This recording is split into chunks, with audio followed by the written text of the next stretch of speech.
Assalamualaikum warahmatullahi wabarakatuh. Sobat Lutfi Info dimanapun berada, welcome to my channel YouTube Lutfi Info, YouTuber santai yang membuatnya terlelap hingga tertidur. Gerakannya seperti badai yang membuatnya terkejut hingga terbangun dari tidur. Salam takdim untuk semua. Kita ngomongin apa ya, lupa? Ijazah palsu. Ijazah. Lu yang debat, lu yang lupa ya. Jadi ijazah. Saya itu debat sama dia nih, Bang. Sama dia. Jadi menurut ahli logis itu, kalau udah ada di KPU, itu berarti firm bahwa ijazah itu nggak mungkin palsu. Karena kalau palsu pasti KPU tahu kan, maksudnya. Menurut ahli logis seperti itu, sarjana hukum. Sedangkan kita kan tahu yang namanya kardus digebuk kayak apa kan. Jadi sebelumnya pun kan juga banyak ijazah palsu. Iya. Sebelumnya ya, sebelum ada Jokowi ijazah palsu itu, sebelumnya udah ada kasus juga pejabat. Koreksi, bener nggak? Kayaknya sih pernah ya ada pejabat yang ijazahnya palsu. DPR pernah ada ya? Komar Baskawan. Nah, Ditahan. oh ya.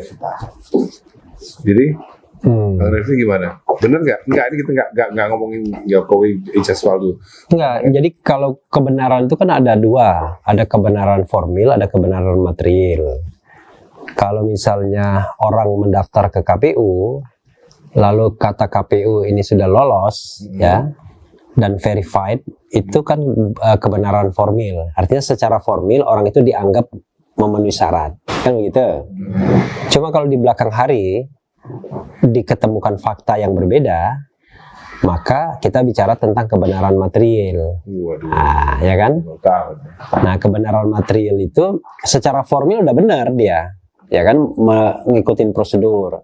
Tapi kalau substansinya memang nggak benar, ya tetap harus bisa dikoreksi. Cuma rezimnya berbeda. Kalau rezim awalnya rezim election, pemilihan, maka kalau yang ini diketemukan palsu misalnya, maka rezimnya impeachment, rezim pemberhentian atau pengunduran diri. Jadi tidak dibalikan lagi bolanya ke KPU karena proses electionnya udah selesai. Karena kalau misalnya dibalikin lagi ke KPU, taruh 2019 lagi, maka kan pakai ada pengacara yang bilang, wah ini semua surat yang ditandatangani sejak 2019 tidak sah. Wah gawat negara ini. Itu sama dengan Jaksa Agung dulu. Jadi ada Jaksa Agung dulu Hendarman Supandji. Dia kan periodisasinya kan nggak jelas, karena pada waktu itu Jaksa Agung dikeluarkan dari kabinet, ya kan? Nah SBY merasa karena dikeluarkan dari kabinet, ketika kabinet pertama berakhir, dia merasa nggak perlu mengangkat lagi Hendarman Supandji. Jadi tetap. Nah Hendarman ini waktu itu menersangkakan seorang guru besar. Nggak usah saya sebutkan siapa namanya kan. Nah, guru besar itu akhirnya menggugat ke MK, mengatakan bahwa Hendarman ini jaksa agung ilegal. Masa jabatannya habis, masalah. Karena dia masa jabatannya habis dan tidak dilantik kembali. Nah, kata MK setelah melihat prosesnya, MK bilang betul, harusnya dia dilantik kembali. Ya kan, misalnya katakanlah harusnya dilantik pada bulan Oktober. Itu SBY periode 2 atau pergantian? Dua. Periode 2. Ya, Oktober. Nah, sementara di posisinya sudah katakanlah April. Yusril, saya sebut saja namanya. Ya udahlah. Ya, Yusril bilang, karena dia ilegal, maka konsekuensinya adalah ke belakang. Sejak 2019 itu segala keputusan dia itu menjadi batal demi hukum. Termasuk surat yang tanda tangan dia menjadikan dia tersangka. Kira-kira gitulah. Kata MK, iya Hendarman Supandji ini sebenarnya masa jabatannya berakhir pada Oktober 2009 itu. Dan itu dibenarkan MK, tapi putusannya baru April. Putusan MK itu tidak berlaku surut. Makanya antara 2009. Oktober 2009 sampai April 2010. Ini April ini saya nggak ingat persis ya, kira-kira ya. Itu dianggap sah karena belum ada putusan MK. Putusan MK berlaku ke depan prospektif. Nah, kayak gitu. Jadi memang hukum itu ya kadang-kadang secara aturan nggak ada, tetapi ada rasionalitasnya gitu. Bukti formil dan bukti material. Ya, secara formil, secara material. Siapa Ali Lubis kan sarjana hukum nih, kan penonton video legend ini kan nggak ngerti banget soal hukum. Tolong dijelasin nih, apa bukti material itu apa, bukti formil itu apa. Gue juga nggak ngerti nih sebenarnya. Nah, ini menarik tadi kata Bang Refli soal apa kasus Bang Hendar Panji itu. Tapi kalau kita bicara konteks hari ini, Bang, kan kalau bicara palsu tadi, artinya kan kita lihat konteksnya, ijazahnya yang palsu, artinya produk ijazah itu atau isi dari ijazah itu yang palsu, yang dipersoalkan hari ini. Katakan ada yang menggugat, Bang. Nah, ini kan harus jelas dulu. Ijazah secara fisik atau isi dalam ijazah. Dalam isi dalam ijazah kan misalnya tanggal, nama, nilai, macam-macam. Nah, ini yang dianggap palsu ini yang mana? Ini kan masih belum clear nih, Mas Dani. Itu satu. Kalau saya clear. Nah, Karena saya udah baca Jakarta Jokowi Undercover 2 dan juga pernah interview sama Bambang Tri. Oh, siap, mantap. Jadi yang dipersoalkan itu adalah ini versi Bambang Tri ya, bukan versi saya. Jadi ini versi Bambang Tri mengatakan bahwa ijazah S1 Jokowi itu ijazah orang lain yang diambil sama dia.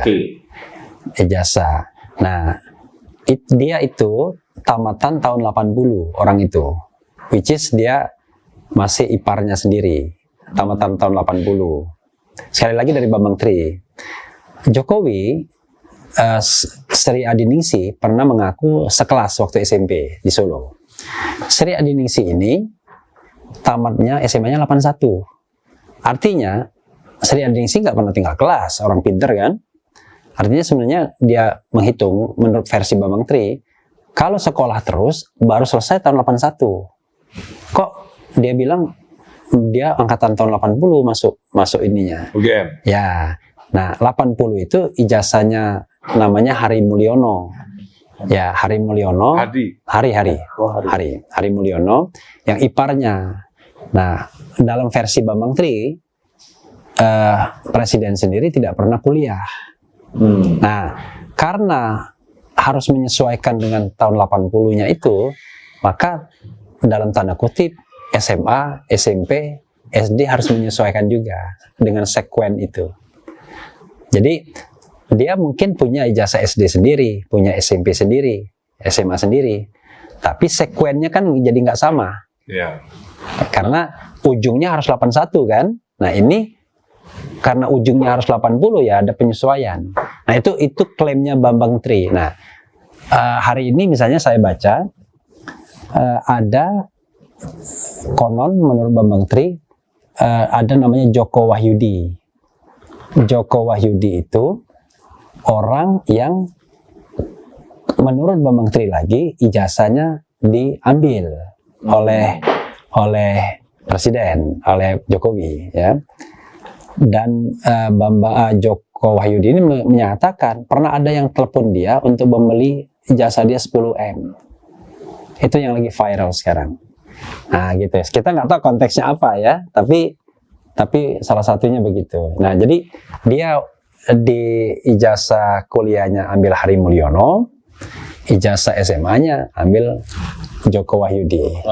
Nah jadi gitu. kalau Bang Refli, tapi sekali lagi ini praduga tak bersalah dan kemudian ini versinya ngobrol sama tadi Bambang Tri dan buku dia yang sudah saya baca gitu. Nah, tapi kalau dengan kasus hari ini, Bang, Ya. itu si penggugat sudah jelas mengatakan mereka tidak mempersoalkan soal ijazah S1.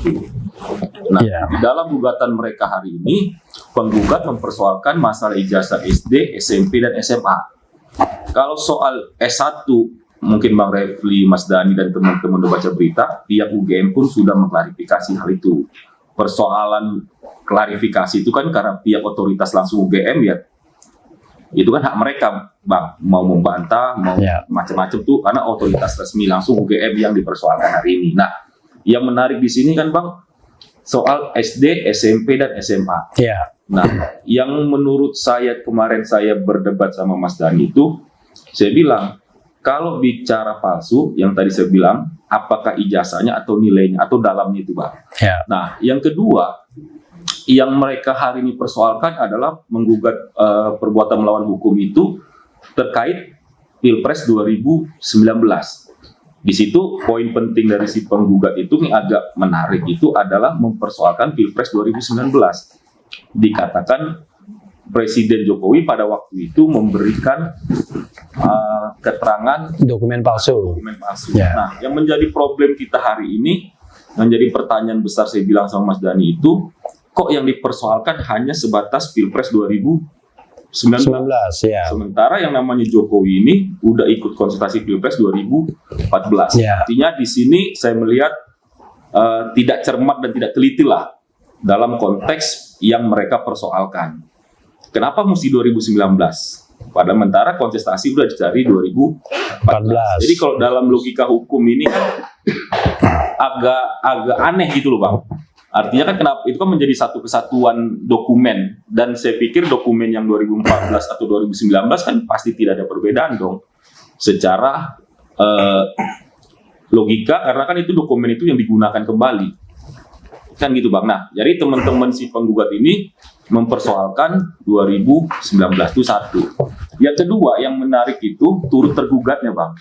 Artinya turut tergugat ini yang saya baca di media itu, satu presiden secara langsung, kedua MPR, ketiga Dikti, dan yang keempat KPU. Yang kedua KPU. Iya, maksudnya 4 hal itu. Jadi tergugat satunya Jokowi, tergugat 2 KPU, tergugat 3 MPR, tergugat 4 Dikti. Nah, yang menjadi aneh ini kan Bang Refli juga selain ahli hukum juga kan seorang praktisi hukum nih, Bang, lawyer. Lawyer ini kan kalau turut tergugatnya kurang itu kan pasti bisa kemungkinan kan gugatan itu kan bisa antara ditolak atau dilanjutkan. Tapi yang menarik di sini dari turut tergugatnya itu tidak ada misalnya kepala sekolah SD, tidak ada kepala sekolah SMP, tidak ada kepala sekolah SMA, yang mana ketiga orang ini kan mengeluarkan produk yang namanya ijazah tersebut.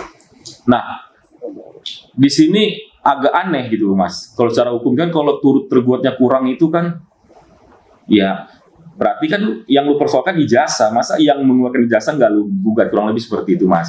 Nah, yang kedua kayak kata Bang Refli tadi, mereka ngotot yang membuktikan itu harus presiden sendiri. Misalnya ini loh yang asli, yang nggak begitu, Mas. Karena di dalam hukum itu ada namanya asas hukum. Nggak, yang bilang gitu siapa? Yang mana? Yang bilang harus presiden sendiri siapa yang bilang? Ya itu teman-teman yang penggugat meminta agar Presiden Jokowi hadir ke pengadilan untuk membuktikan bahwasanya ini loh yang asli. Maka mereka kan mendalilkan ini palsu. Nah, sementara bagi mereka menganggap harus Jokowi sendiri yang membuktikan itu. Yang benar gimana ini? Nah, ini ada asas hukum. Bang Refli sebenarnya lebih paham. Asas hukum ini saya baca ini agak bahasa bahasa Latin lah. Yang mana kurang lebih itu, Mas, bunyinya itu siapa yang mendalilkan maka dia harus membuktikan. Artinya tidak ada kewajiban si Presiden Jokowi untuk membuktikan. Jadi kayak gini, ini kopi nggak enak, berarti versi yang enak yang mana? Nah, yang mendalilkan itulah yang harus membuktikan. Jadi kalau mereka bilang harus Jokowi sendiri yang hadir dan membuktikan dalil itu salah. Karena asas hukum. Dan hari ini Jokowi, kalau sumpah saya ini ditunjuk sebagai kuasa hukumnya, itu sangat mentah, saya katakan itu gampang. Tidak harus dan tidak wajib yang namanya Presiden Jokowi membuktikan itu. Bukannya itu yang menentukan hakim. Oh enggak. Hakim kan cuma menilai, memeriksa dan mengadili.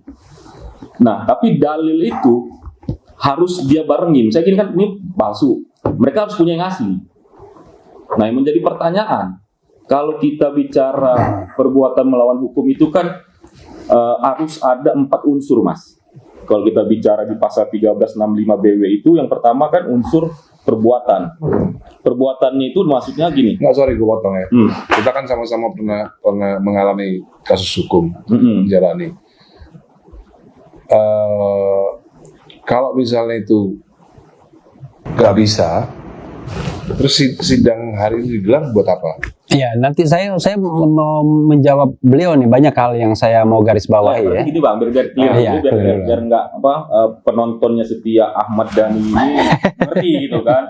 Yang disebut perbuatan melawan hukum itu seperti apa? Jadi kan jangan sampai main gugat tuh seolah-olah yang dibuat salah. Ternyata kita harus luruskan itu, mas. Artinya tidak selamanya yang dibuat itu yang salah. Yang meluruskan kan bukan lawyer, yang bukan, artinya pengertian dulu. Artinya 1365 biar kita baca dulu, jadi diskusinya enak. Dibacain. Jadi pasal 1365 BW itu kan jelas, maksudnya tiap perbuatan yang melanggar hukum dan membawa kerugian kepada orang lain, mewajibkan orang yang menimbulkan kerugian itu karena kesalahannya untuk menggantikan kerugian tersebut.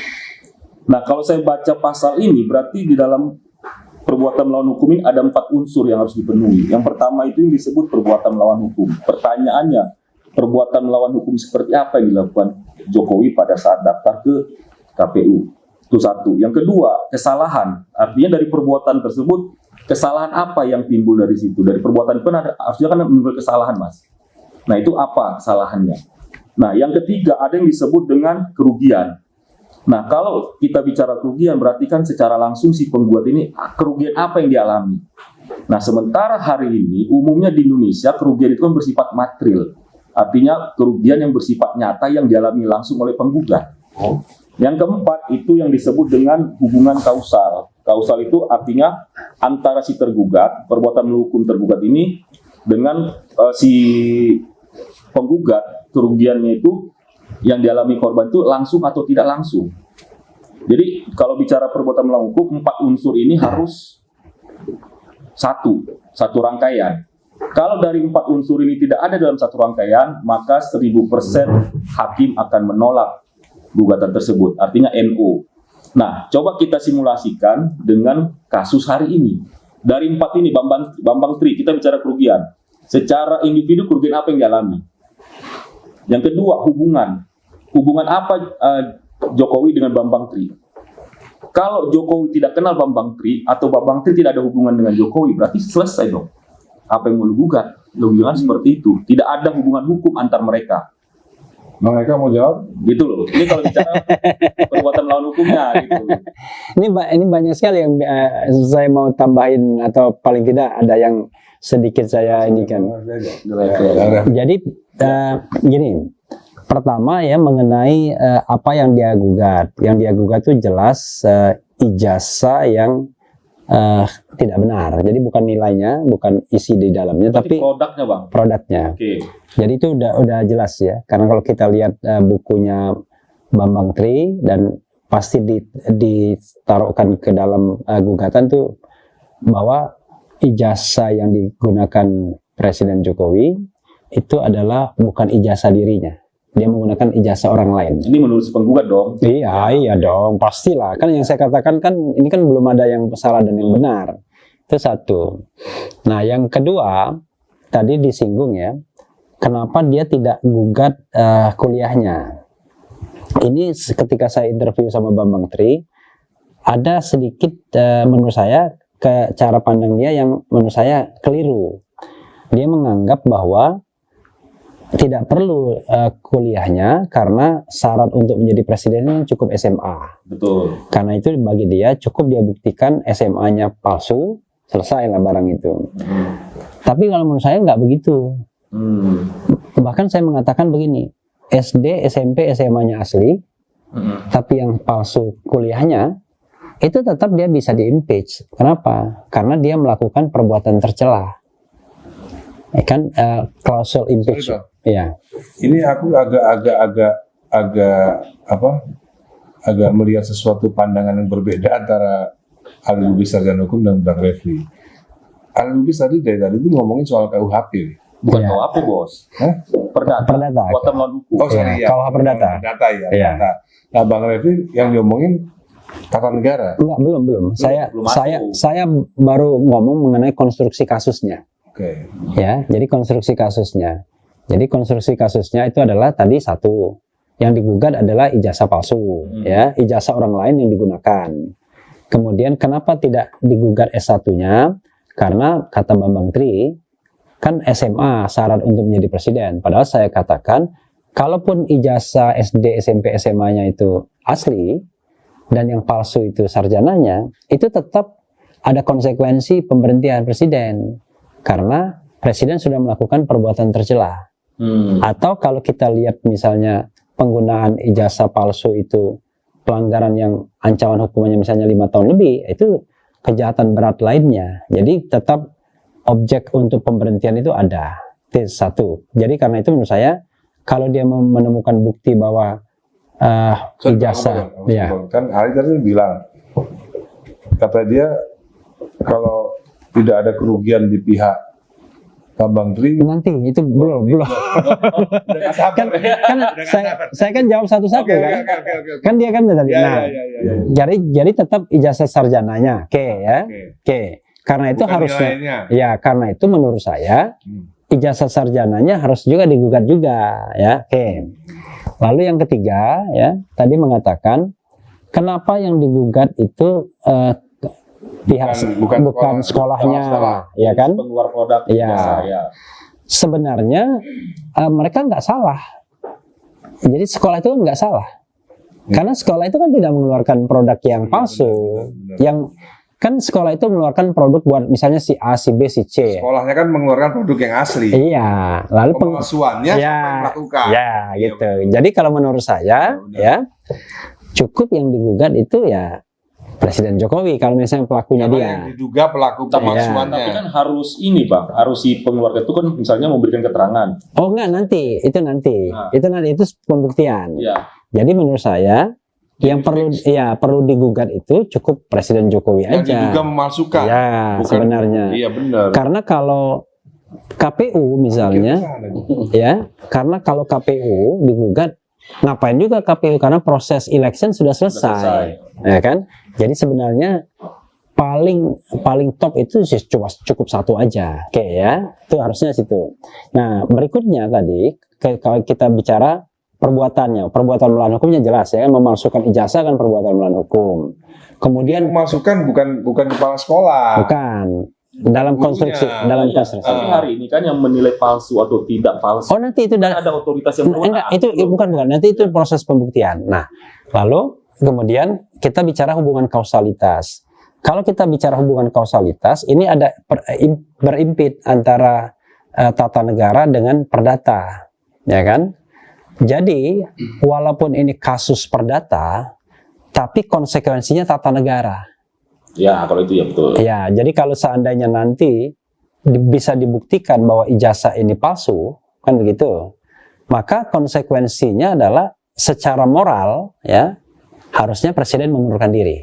Kalau dia tidak mau mengundurkan diri, maka wajib DPR mengimpeach dia, melakukan pemakzulan. Karena wilayah pengadilan negeri hanya mengatakan palsu dan tidak palsu. Iya.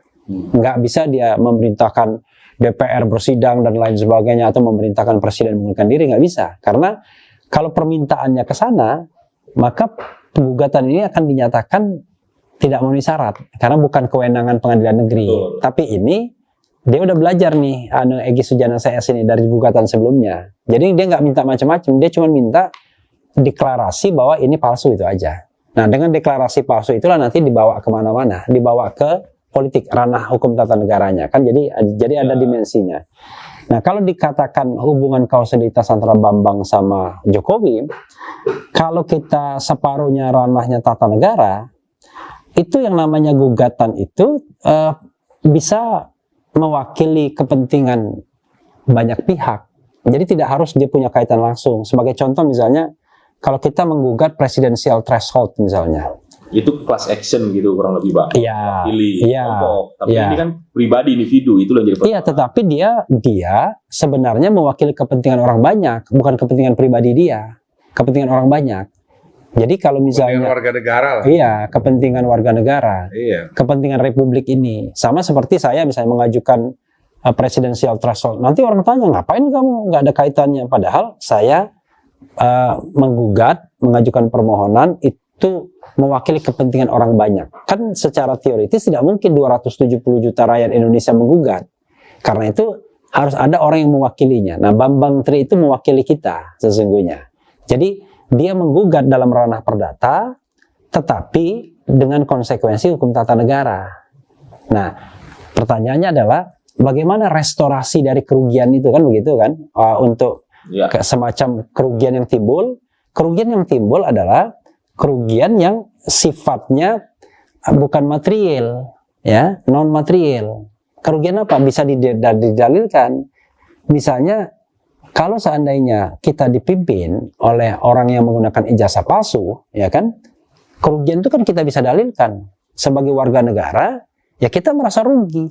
Malu itu kan immaterial. Iya, misalnya kita bisa merasa malu, merasa muka kita dicoreng, ya kan? Nah, karena itu harus direstorasi. Nah, restorasinya adalah deklarasi oleh pengadilan mengatakan itu palsu, maka tindak lanjutnya untuk itu adalah DPR harus melakukan proses impeachment atau yang bersangkutan diminta untuk mengundurkan diri. Tapi sekali lagi, pengadilan tidak berhak untuk memerintahkan.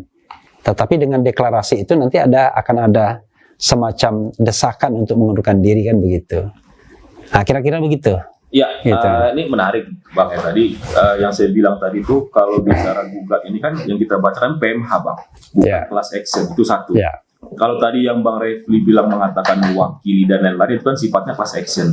Berbeda kalau uji materi di Mahkamah Konstitusi. Kalau di Mahkamah Konstitusi kan syaratnya kan warga negara Indonesia. Bang lebih paham lah soal MK dan Konstitusi. Berbeda dengan PMH perdata di Pengadilan PN. Nah, yang uniknya kalau di PN ini kan Bang ada asas namanya actori incumbit probatio, actori onus probandi. Artinya siapa yang mendalilkan dia harus membuktikan. Nah itu bagian itu belum saya jelaskan tadi. Tapi nanti Abang silakan Abang lengkapi. Tapi menjadi persoalan hari ini adalah kayak saya bilang tadi, yang membuktikan palsu atau tidak palsu ini kan harus dibuktikan Bang. Nah, siapa yang membuktikan ini? Kalau berdasarkan asas hukum ini, maka yang mendalilkanlah yang membuktikan. Maka si penggugat dalam hal ini katakan Bambang Tri, dia sendiri yang harus membuktikan. Misal gini, dia menggugat ijazah A palsu, maka dia harus membawa yang asli. Majelis, ini yang kami buat palsu, ini loh yang asli. Artinya beban itu bukan berada di Pak Jokowi. Sementara dalil mereka hari ini meminta pengadilan menyatakan itu palsu. Nah, sementara kalau berdasarkan asas hukum ini, kayak Abang bilang tadi, bukan pengadilan yang harus memutuskan palsu atau asli, tapi harus si penggugatlah yang membawa keaslian itu.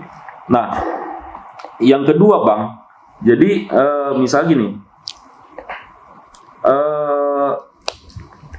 yang dipersoalkan tadi itu, yang Abang bilang tadi itu hubungan kausalitas dan macam-macam itu kan kalau bicara PMH kan harus dia berdampak sendiri Bang, langsung.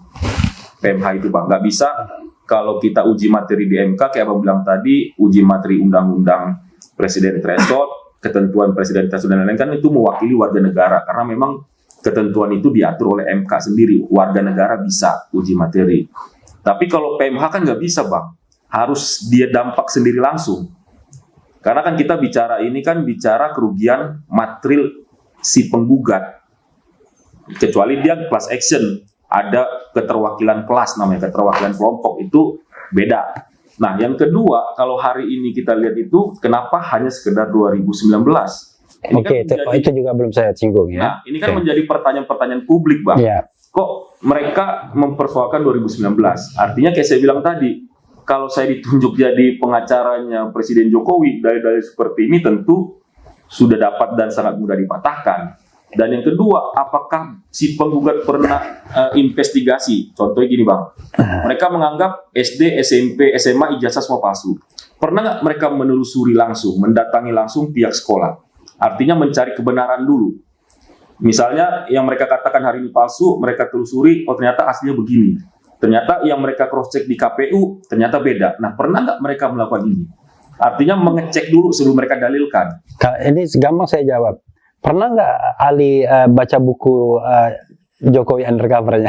Kalau itu saya belum, karena Makanya dia nanya begini. lah ya artinya Kalau dia baca dia tahu kalau Nah, Bambang artinya Tri kalau itu. kita bicara hukum kan bicara fakta dan That's fakta, okay, Bang. Nah, okay. Artinya kan kalau bicara asumsi Bukan asumsi. Nanti nanti abang jelasin lah. Iya, Tapi saya maksud jelasin. kan hari ini kalau Iya. saya sih menganggap mereka kan berasumsi. enggak asumsi. Berasumsinya kenapa saya bilang artinya ketika mereka mendalilkan itu palsu, apakah sebelumnya mereka pernah menginvestigasi? Oke, nanti Asli. langsung saya jawab ya. Yes. Langsung jawab. Ya. Silakan Bang.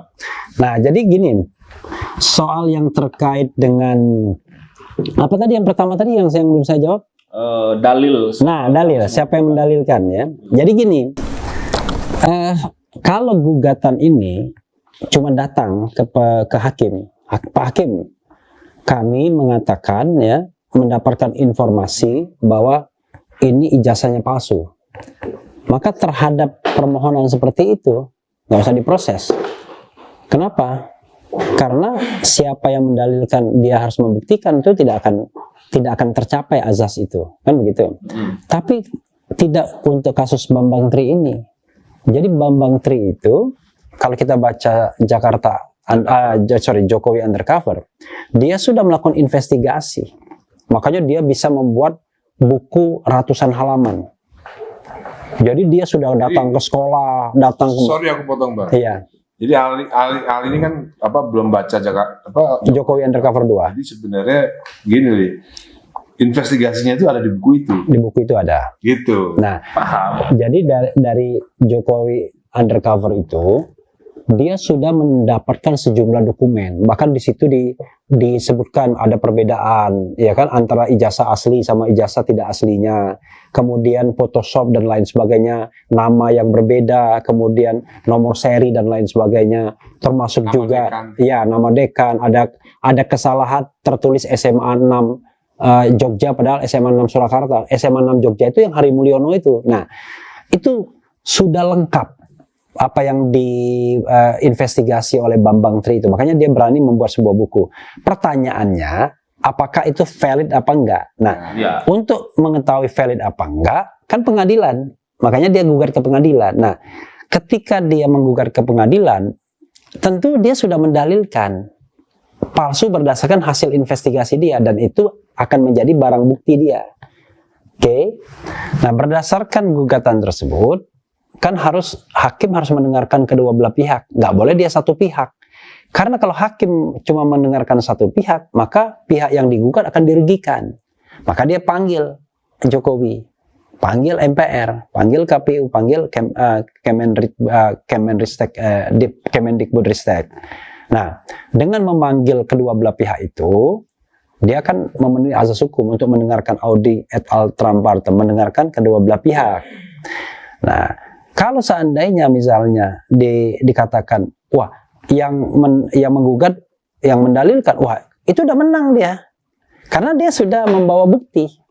Justru yang harus dilakukan pihak Jokowi ini adalah membantah bukti yang dibawa oleh Bambang Tri itu, penggugat. Karena penggugat itu membawa bukti. Nah, pertanyaannya adalah bagaimana membantah dalil itu, ya kan? Orang gampang mengatakan tunjukkan ijazah aslinya untuk membantah, dan maka semua dalil itu walaupun dia sampai ratusan halaman akan gugur.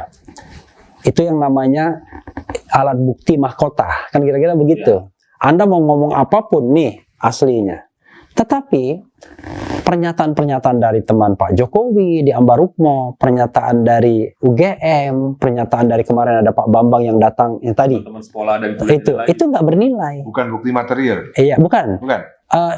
Tidak bernilai karena bukan itu bukti mahkotanya. Itu petunjuk. Itu petunjuk. Petunjuk, ya. Ya, petunjuk bahwa dia pernah kuliah, pernah sekolah dan lain sebagainya. Tapi alat bukti mahkotanya itu adalah ijazah aslinya. Nah, ijazah asli itu dipegang Jokowi, tidak dipegang sekolah.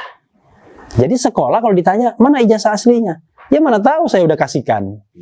Ya kan, SD, SMP, kuliah juga begitu.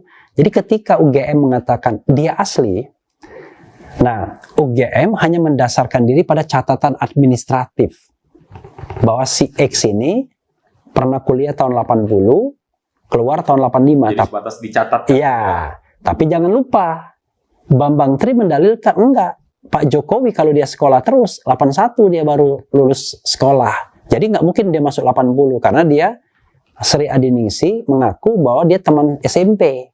Sri Adiningsi sekolah terus ya lulusnya 81. Nah, kenapa 80? Saya sudah ceritakan tadi karena dia menggunakan ijazah orang tahun 80 dan menurut dalil Bambang Tri Jokowi nggak pernah kuliah. Gitu. Menurut Bambang Tri. Iya dong, kita kan harus menurut penggugat. Ini kan proses pembuktiannya kan belum.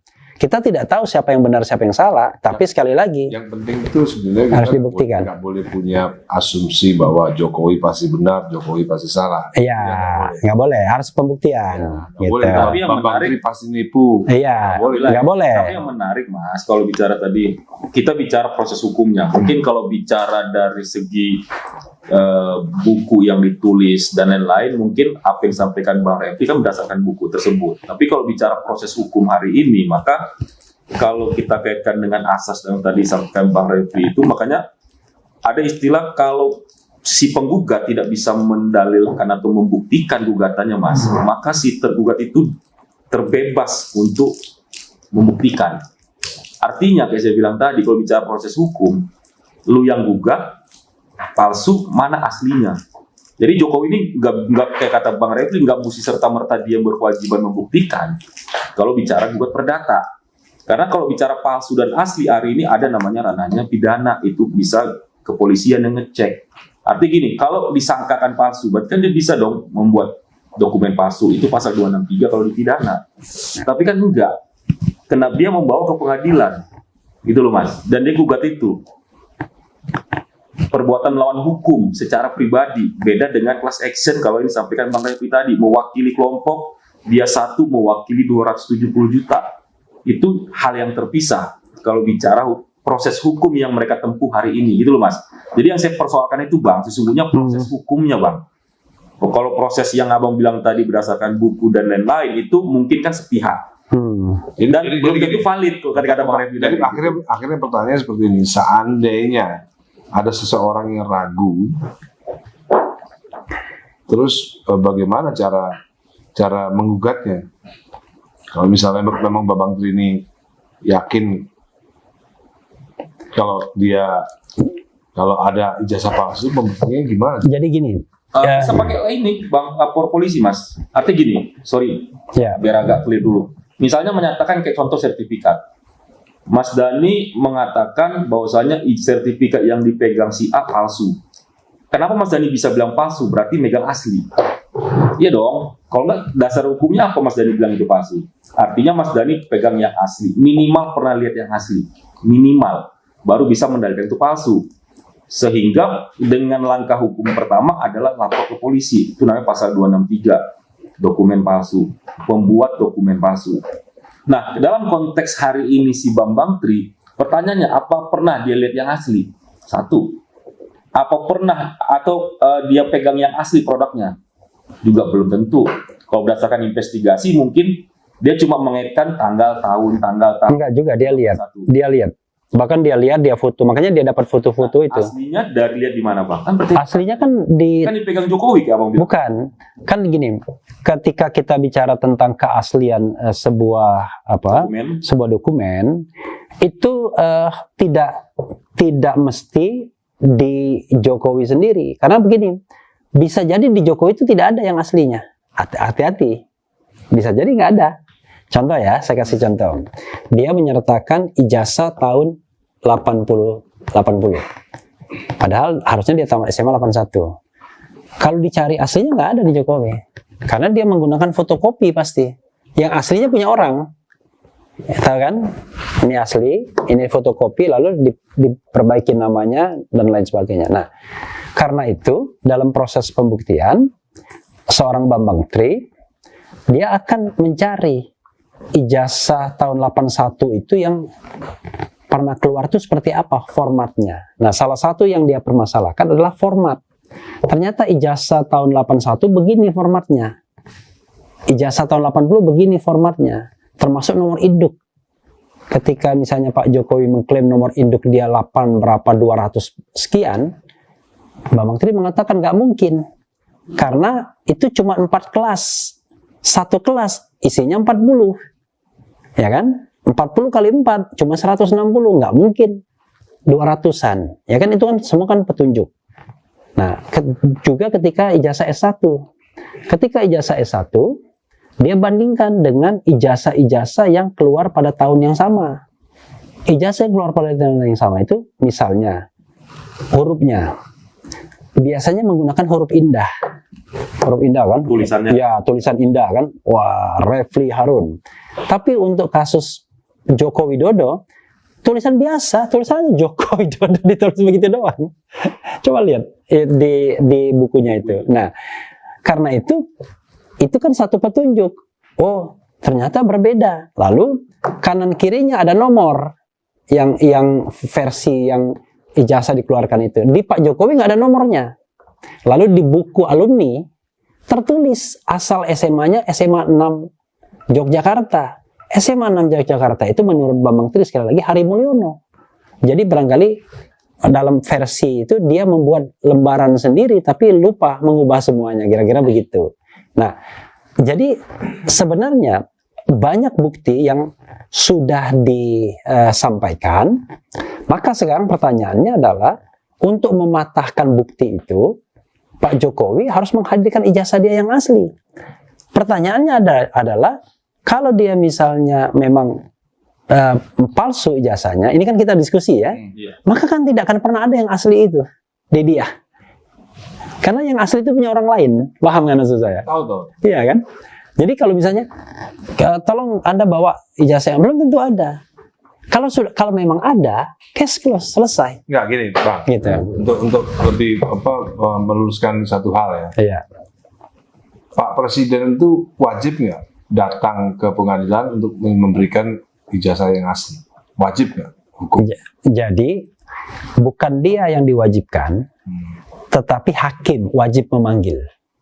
Oke. Jadi hakim wajib memanggil karena hakim tidak boleh berat sebelah. Ini ada gugatan dan gugatannya ini membawa bukti.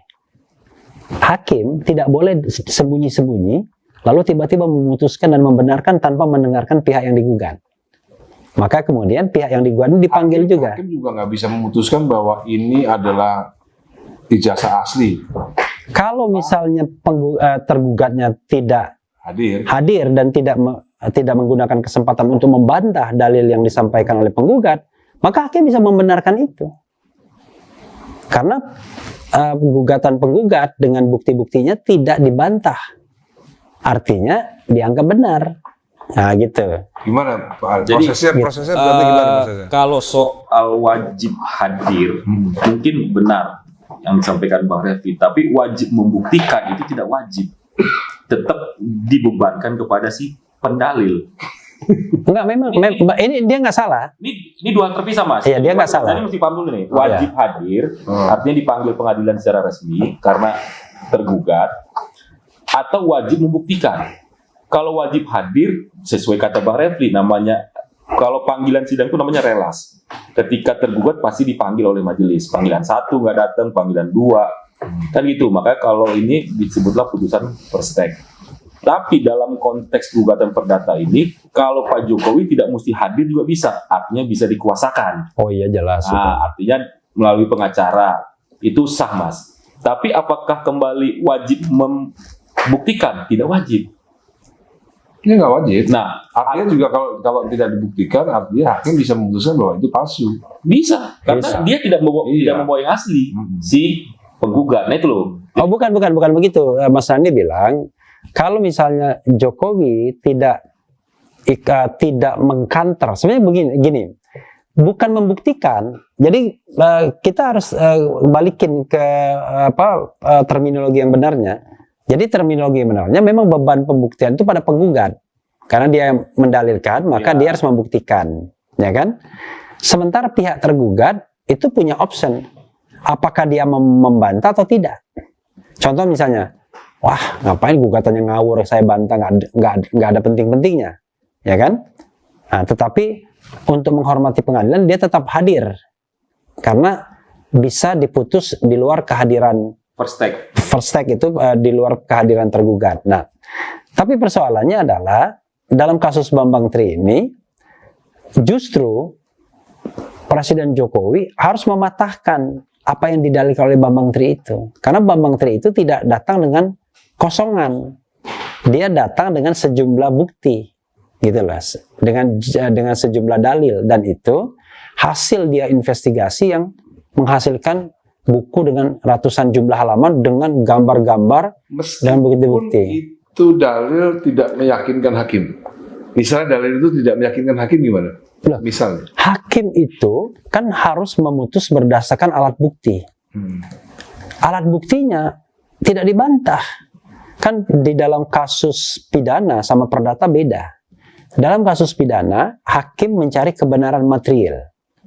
Contohnya begini, orang ini nggak bunuh, tapi semua saksi mengatakan bunuh.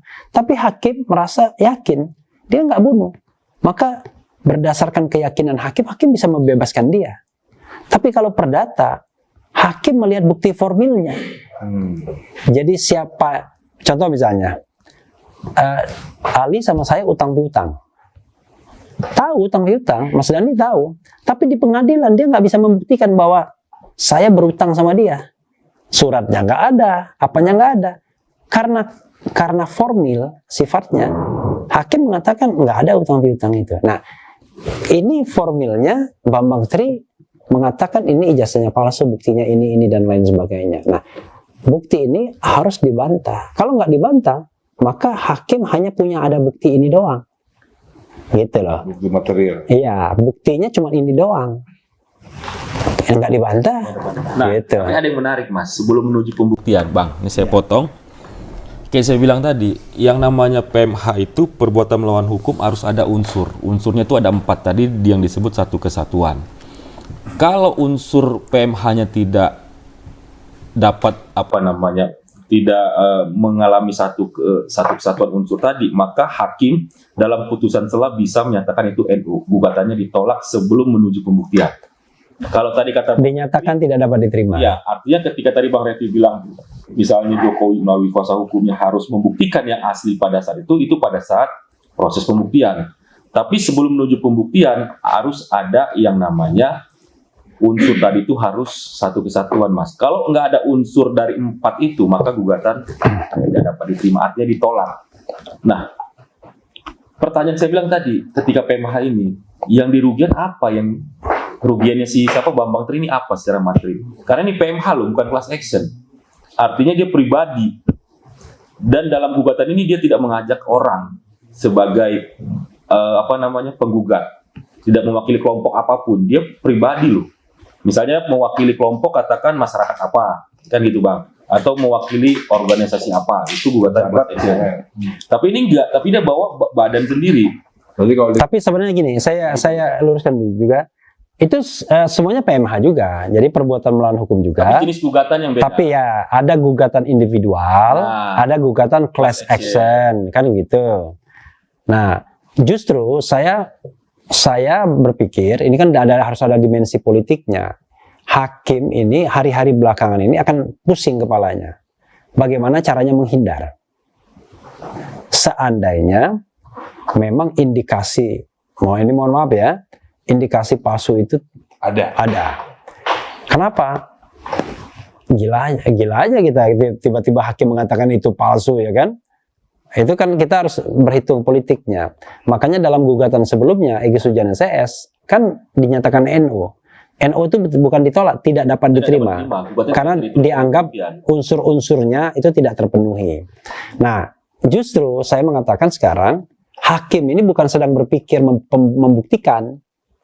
Hakim ini berpikir gaya Ali, yaitu gimana caranya menghindar dari memeriksa kasus ini, gitu, dengan mengatakan ini unsurnya tidak terpenuhi.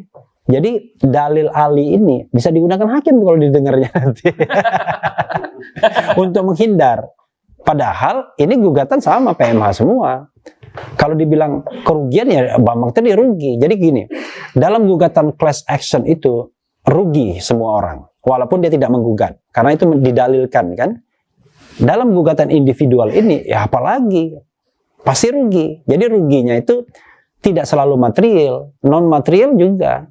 Ya tadi rasa malu, ya kan, dilecehkan sebagai warga negara, sebagai pemilih, Tapi kan gitu. kebiasaan hari ini kan orang hitungannya material, Bang. No. Karena kalau kita gugatan non material itu kan ada kan. Iya, tapi kan lazimnya bangsa Indonesia ini sampai hari ini gugatan itu kan lebih kepada Iya, tapi kalau boleh dong. boleh dong. disebutkan dalam posita bisa, tapi dalam prakteknya yang diputus hakim itu selalu yang material. Ya, tetapi masalahnya dia kan tidak menggugat ganti rugi.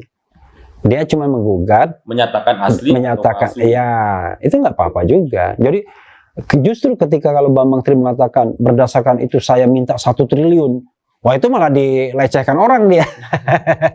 Jadi Itu. suasananya begini Bang, suasananya Iya. kalau saya tangkap nih gini ya. Suasana yang saya tangkap gini, situasi hati masyarakat ini, kalau seandainya tadi apa NO NO ya, Dinyatakan dinyatakan tidak dapat diterima. apa itu bahasa Belanda, bahasa Belanda Bahasa- Iya, iya. apa Bahasa Belanda Niet van Krik apa onraad ya, Oh, apa itu? susah lah pokoknya. NO ya. NO tidak Iya. dapat diteruskan. Ya. tidak dapat terima. Artinya ke proses pembuktian tidak bisa dilanjut. Seandainya Nggak bilang NO itu gampangnya. Kita mau masuk ke rumah Mas Dhani sudah sampai alamat tapi nggak bisa masuk pintu. Itu ditutup gitu. Nah itu kan. aja, nggak bisa masuk rumah itu aja. oh iya, Gitu. jadi suasana hatinya ini jadi gini, seandainya apa yang di apa ya, bukan disangkakan, apa yang diprediksi Ali tadi bahwa ini akan menjadi NO, Iya. ya kan? Lalu Bang Refli juga sama, kalau ini didengar oleh hakim ini pasti NO karena hakim akan segan Ada dimensi politiknya. karena ini dimensi politiknya impact-nya luar biasa. Iya. Jika ini diteruskan, Iya. ya kan? Kalau seandainya itu terjadi tidak NO beneran, yang berdampak masyarakat. Akhirnya masyarakat berpikir bahwa ini memang Nggak masuk ada, beneran. nggak ada dampak. Enggak buat masyarakat. Lah ya nggak ada dampak. Nggak. Masyarakat Artinya gugatan opini palsu itu terbantahkan, Mas. enggak dong. Enggak. begitu. Tidak masuk ranah pembuktian. Enggak. Begitu. Jadi gini, Justru nggak begitu. NO itu belum dibuktikan. Jadi tidak bisa mengatakan bahwa gugatan itu Tidak salah. terbukti. Iya. Tidak begitu. Tapi karena unsurnya tidak terpenuhi, maka hakim menolak untuk memeriksa lebih lanjut. Nah, karena itu terhadap NO ini bisa dilakukan gugatan ulang. Misalnya pejabat yang Ya, misalnya dilakukan gugatan class action. iya. Ya, Gitu.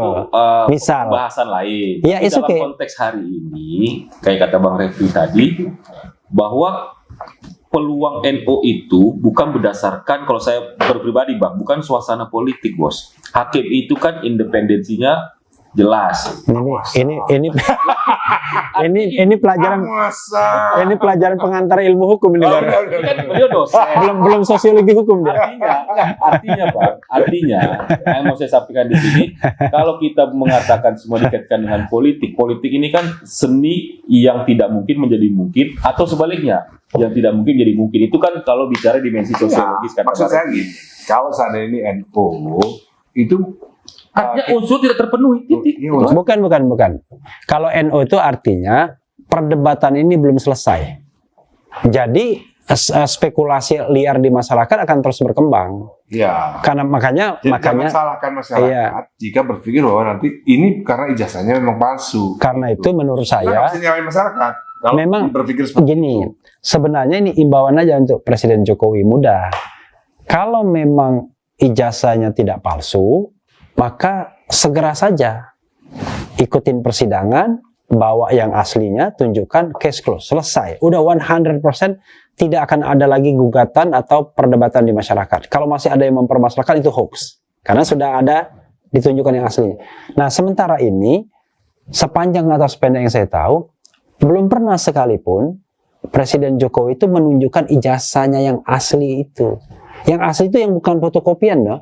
Menunjukkan kepada siapa nih Bang? Kepada publik, Hakim kepada ya enggak Apalagi kalau suasana dalam saya- konteks ini Ah, kan perdebatannya kan sebelum disampaikan ke pengadilan itu kan sudah menjadi spekulasi publik. Kan harusnya untuk menjawab publik ini tinggal dibawa aja yang aslinya. Ini loh, press conference, ini yang aslinya, bisa dicek. Silakan difoto, ya kan? Nah, yang ada adalah fotokopi, padahal fotokopi itu sendiri kan bisa kita palsukan, ya kan? Fotokopi satu, tipek. Tapi pada saat Kenapa? daftar KPU wajib Fotokopi. bawa asli nggak bang untuk verifikasi? Kenapa? Pada saat pendaftaran KPU pasti kan minta verifikasi dong dari yang asli. Kayak KTP nih, Enggak. itu sepanjang Bang Refli tahu diminta nggak untuk verifikasi? Jadi Anda bayangkan ya, ketika pemilihan presiden, ya, terbayang nggak KPU itu mau minta ijazah asli? Jadi karena dia sudah berpikir pasti nggak mungkin palsu kan begitu. Karena itu ijazah yang dilegalisir itu sudah dianggap asli. Kan ijazah kan harus dilegalisir. Betul. Pertanyaannya siapa legalisirnya? Ya sudah, asumsinya adalah yang bersangkutan kan, universitas atau SD, SMP, sekolah yang bersangkutan. Padahal legalisir pun bisa dibikin di luar juga kan, karena kan fotokopiannya. Nah, kalau kita bicara tentang kehati-hatian, harusnya apapun yang dilegalisir, ketika dipanggil harus ditunjukkan aslinya. Buat verifikasi. Buat verifikasi. Bayangan saya dalam kasus ini mungkin enggak, karena KPU berpikir masa kelasnya presiden kok kita kayak Bisa aja seperti mungkin juga ya diverifikasi kan. Oke. Gitu, Bang. Oke, karena itu Nggak liar gitu loh bang. enggak, saya enggak bicara liar. Iya. Ketika itu memang kemungkinan diverifikasi, maka KPU harus memberikan keterangan di dalam persidangan bahwa kami sudah lakukan verifikasi terhadap yang aslinya. Maka hakim bisa memerintahkan, oh kalau begitu tolong pihak tergugat satu hadirkan yang aslinya. Kenapa? Karena kita ingin mencari kebenaran yang material, bukan kebenaran formil. Nah, yang dilakukan oleh presiden dan punggawa-punggawanya menurut saya tidak produktif kalau memang dia punya yang aslinya. Kenapa? Mengumpulkan teman misalnya, lalu ada teman yang memberikan statement, lalu kemudian bantah-membantah di media massa dan media sosial. Padahal ranahnya udah ranah Iya, pengadilan. saling ejek-mengejek, menangkap Bambang Tri, kan kira-kira begitu, sama Gus Nur. Sehingga orang bertanya, ini simple, tunjukin aja yang aslinya, selesai. Kok ribet amat, ya kan? Misalnya gini, Ali mengatakan, ijazah saya palsu.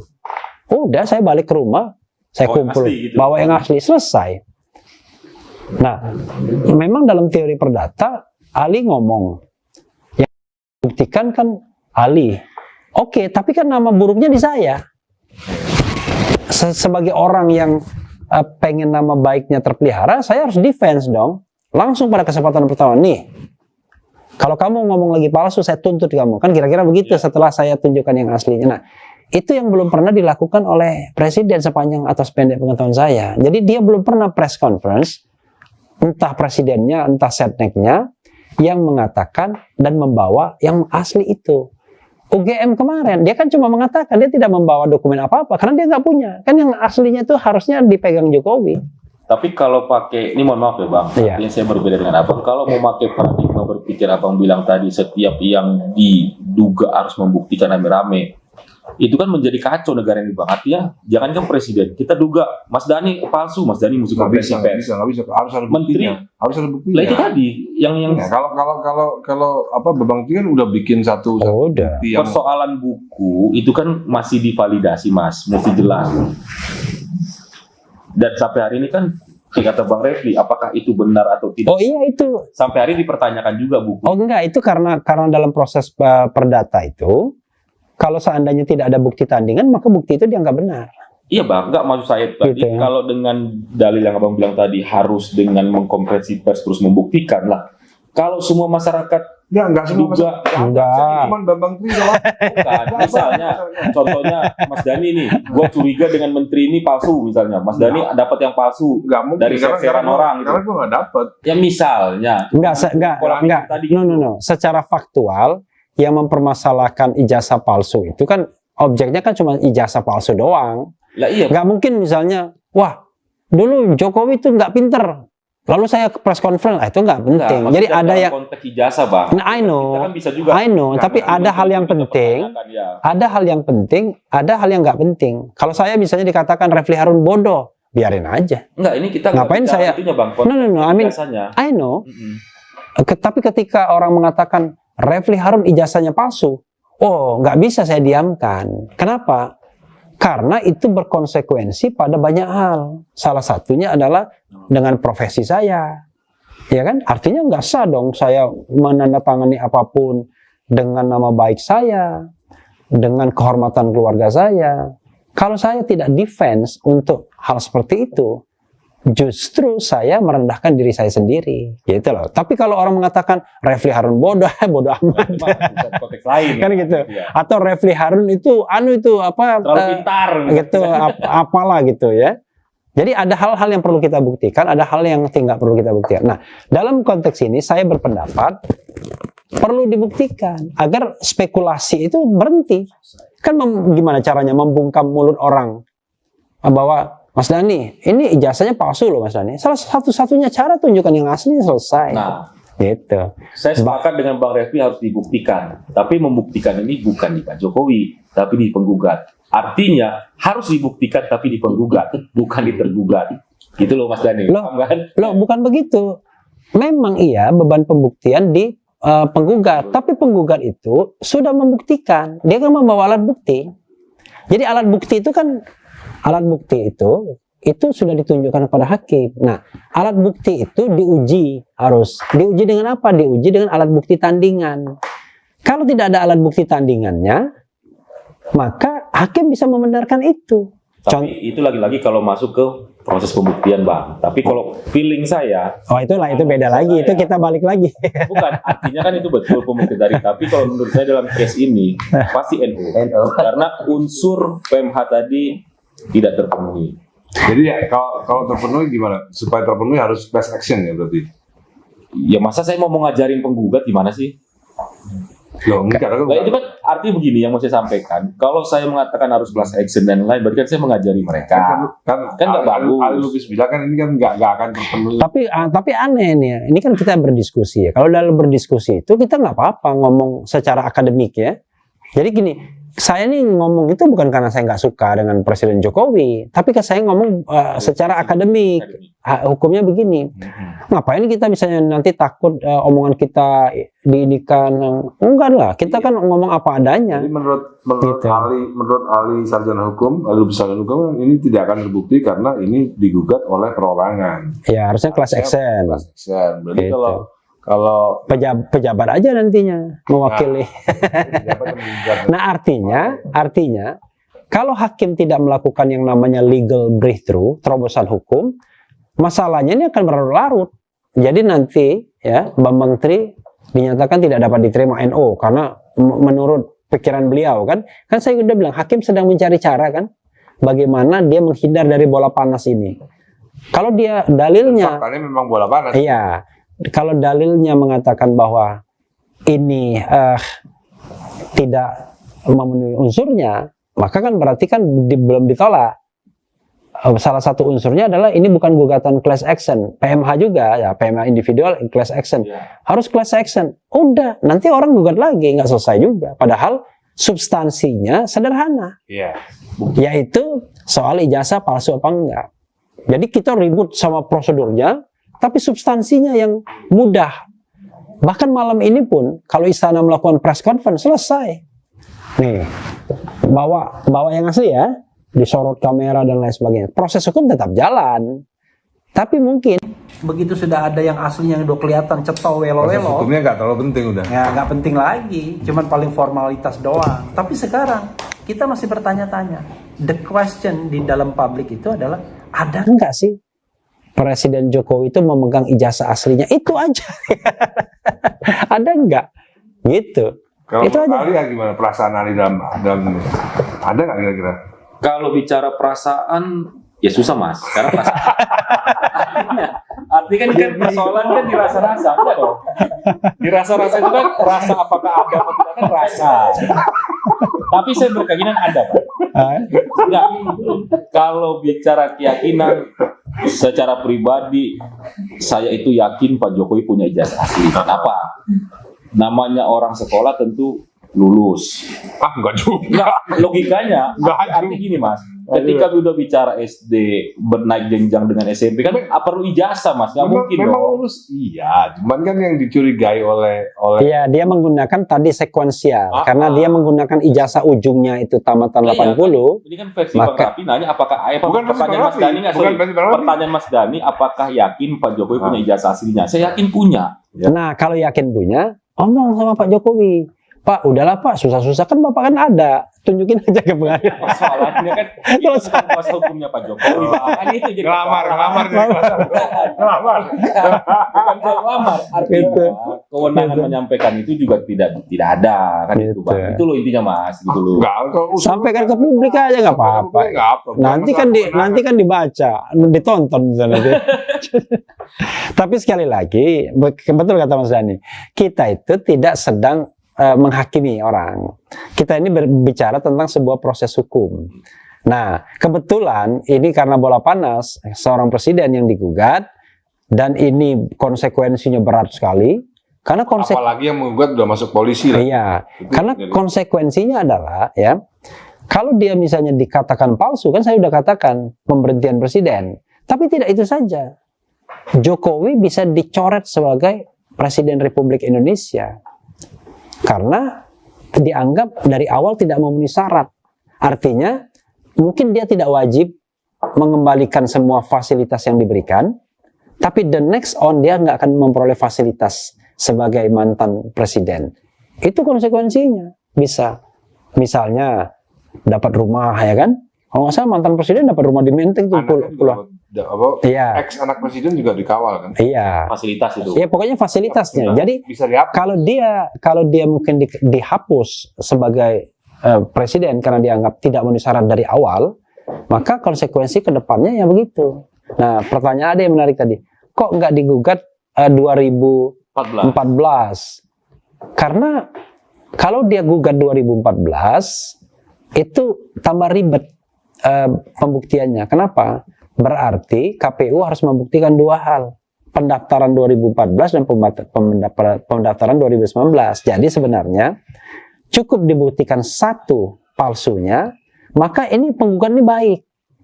Yang dihapuskan itu cuma 2019, 2024. Iya. Tapi kan Baik. menjadi problem lagi Bang, kalau Abang bilang tadi itu kan nggak bisa dipisahkan dengan momen 2014. Nah, gini. Sama. Iya, Juga. itu tergantung DPR-nya nanti. Dalam proses impeachment pemakzulan. Itu. Jadi, apakah kemudian nanti Donald Trump ketika dia sudah selesai masa jabatan dia tetap dimakzulkan kan? Walaupun nggak berhasil kalau nggak salah. Saya lupa ingat, tapi yang jelas ketika dia sudah berhenti, proses pemakzulan tetap jalan. Kenapa? Karena untuk konsekuensi ke depannya. Ke depannya dia tidak boleh lagi nyalon misalnya.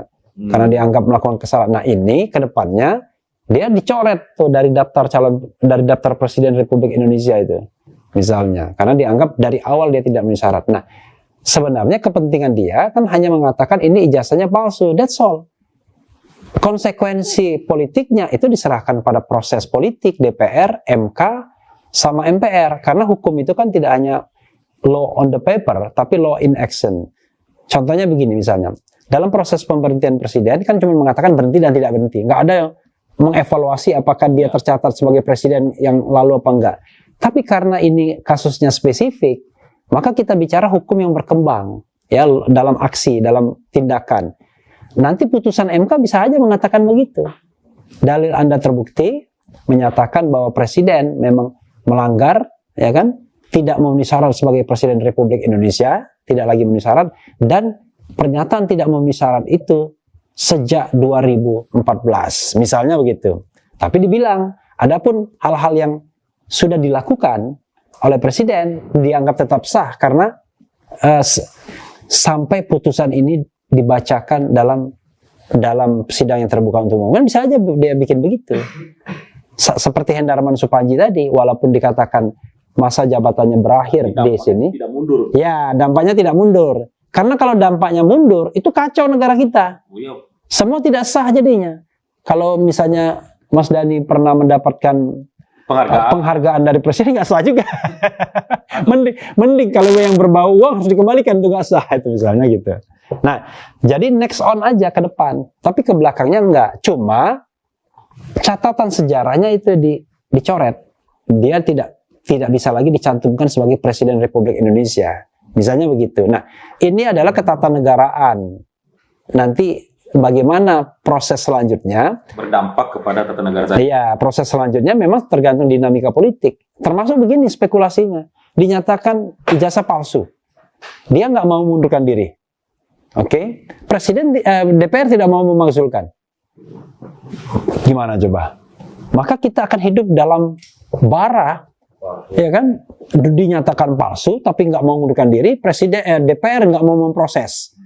Maka people power akhirnya kan, dan akhirnya tidak lagi jalur konstitusional, tapi ekstra konstitusional yang dipakai. Nah, kita kan tidak ingin begitu, tidak ingin ini membawa konsekuensi yang besar. Padahal masalahnya simpel, ya kan? Kalau memang ada yang asli, ya tunjukkan yang aslinya. Kalau nggak ada, ya mundur aja, kira-kira begitu. Kan mana kan? Udah mundur, case close juga, selesai. Jadi menurut Ali Lubis Esa, kenapa nih Pak Jokowi kok nggak nunjukin ijazah asli? Kenapa? Apa emang sengaja gangguin Bambang Tri atau gimana? Kalau dilihat dari asas hukum tadi, tidak wajib, itu aja. Ya, tapi kan Iya. tapi kan gini. Pertanyaan maksudnya kenapa? Kalau misalnya ada orang yang menggugat bahwa ijazah Ahmad Dhani palsu, itu gak ada masalah karena Ahmad Dhani kan bukan pejabat publik. Ini kan presiden kan pejabat publik. Lah iya, itu paham. Itu Tapi jadi- persoalannya tidak wajib, Mas. Enggak, ini bukan masalah hukumnya, ini masalah dampak sosial sebagai pejabat publik gitu.